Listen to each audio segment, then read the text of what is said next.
అస్సలాముఅలైకుం వరహ్మతుల్లాహి వబరకాత్ ఔజుబిల్లాహి మినష్ షైతానిర్ రజీమ్ బిస్మిల్లాహిర్ రహ్మానిర్ రహీం. ఖురాన్ మరియు హదీసుల ఆధారంగా మనం ఇప్పుడు దువా అంటే ప్రార్థన గురించి కొన్ని విషయాలు తెలుసుకోబోతున్నాము. ముందుగా నేను శాపగ్రస్తుడైన సైతాన్ బారి నుంచి సృష్టికర్త అయిన అల్లాహ్ యొక్క రక్షణని, అల్లాహ్ యొక్క సాయాన్ని రక్షణ వేడుకుంటూ ఉన్నాను. ఆమీన్. అల్లాహ్ చివరి ప్రవక్త అయినటువంటి మొహమ్మద్ సల్లాల్లాహు అలైహి వసల్లం గారిపైన శాంతి సేవకాలు కురిపించండి వల్ల. ఆమీన్. దువా అంటే ప్రార్థన. దువా అంటే దేవుడితో సంభాషించడం.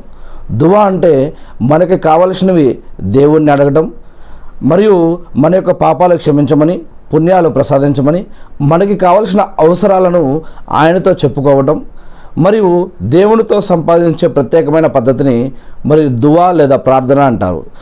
దేవుణ్ణి ఆరాధించే పద్ధతుల్లో ఒకటి మరి నమాజు, సదకా, ఖైరాత్, జకాత్, హజ్, ఉమ్రా, దాన ధర్మాలు మరియు జీవన పద్ధతులు, ఆరాధన పద్ధతులు, ఇవన్నీ కూడా ఆరాధన పద్ధతులే. అలానే దువా కూడా ఒక ఆరాధన పద్ధతి. కూర్చున్నప్పుడు, నిలబడినప్పుడు, నడిచేటప్పుడు, పడుకునేటప్పుడు, మరి ఇంట్లోకి వెళ్ళేటప్పుడు, ఇంటి నుంచి బయటకు వెళ్ళేటప్పుడు, పని మొదలుపెట్టే ముందు, పని అయిపోయినాక, పని మధ్యలో, ప్రతి విషయంలో కూడా, ప్రతి క్షణం, ప్రతి అడుగులో కూడా మనం దువా ప్రార్థన అనేది చేసుకోవచ్చు. దీనికి సంబంధించి ఇస్లాంలో అనేక ఆధారాలు ఉన్నాయి.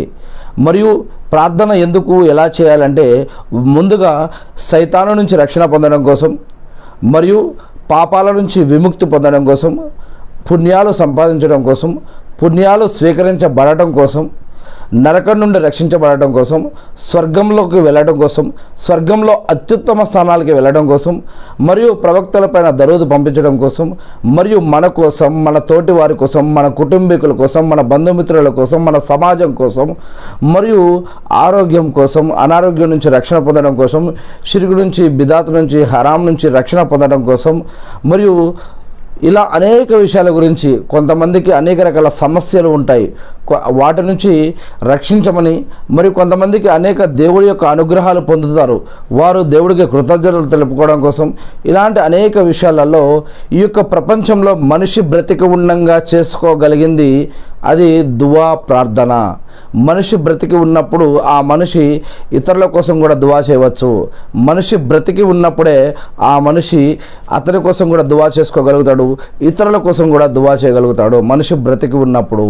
మరి ఏదైతేనేమి ఈ యొక్క ప్రార్థన, దువా అనేది కూడా ఒక ఆరాధన పద్ధతుల్లో ఒక భాగం. చాలా ముఖ్యమైనటువంటి విషయం ఇది.